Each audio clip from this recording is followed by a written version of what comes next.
நவதானியம், ஏதாவது ஒரு விவசாயிகளுக்கு தானியம் வாங்கி கொடுங்க. நவதானியம் என்று சொல்றது அது கடையிலே கிடைக்கும்.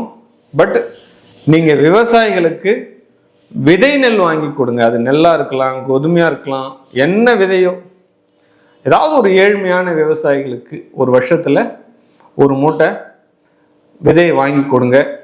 உங்க குடும்பத்துல இந்த விஷயங்கள் வரும். ஏன்னா விதையை நீங்க வாங்கி கொடுத்தீங்க அப்படின்னா அதுகளுக்கு அந்த விதைக்குள்ள இருக்கக்கூடிய உயிர் வளரும்.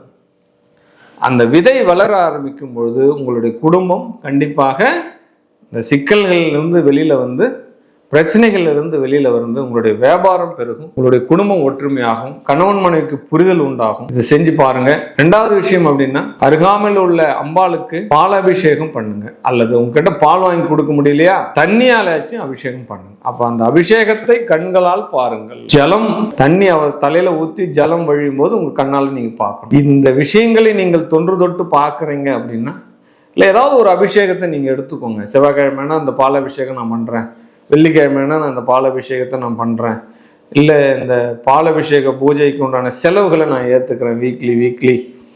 அப்போ இந்த மாதிரி எல்லா ஆலயங்களையுமே நீங்கள் பூஜைகள் என்ன பண்ணணும் அப்படின்னா பால் அபிஷேகத்துக்கு உண்டான விஷயங்களாக ஏற்படுத்தணும்.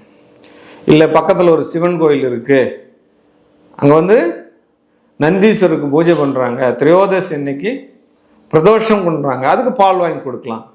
திங்கக்கு சோமவாரத்தில் சிவனுக்கு அபிஷேகம் பண்ணுறாங்க, பால் வாங்கி கொடுக்கலாம். அம்பாளுக்கு பால் வாங்கி கொடுக்கலாம். அப்போ பால் அபிஷேகம் எவ்வளவுக்கு எவ்வளோ நீங்கள் பண்ணுறீங்களோ, ஒரு விநாயகனுக்கு திங்கக்கிழமை என்ன பண்ணலாம், இந்த மாதிரி விஷயங்கள் சப்ஜெக்ட் எடுத்துட்டீங்க அப்படின்னா உங்களுடைய குடும்பத்தில் உள்ள இந்த மனக்குறைகள், பொருளாதார குறைகள் நீங்கி, ஏன்னா பொருளாதார பிரச்சனை தான் சந்திக்கிறான் மகர ராசிக்காரன், அதை நீங்கிறதுக்கு உண்டான பலன் தான் இது. இதை செய்யுங்க. நல்ல நிலைமைக்கு உங்க குடும்பத்தை கொண்டு வாங்க. கணவன் மனைவி ஒற்றுமையா இருக்கிறதுக்கு உண்டான சூழ்நிலையை எடுத்துக்கோங்க. வாழ்க வாழ்க வாழ்க.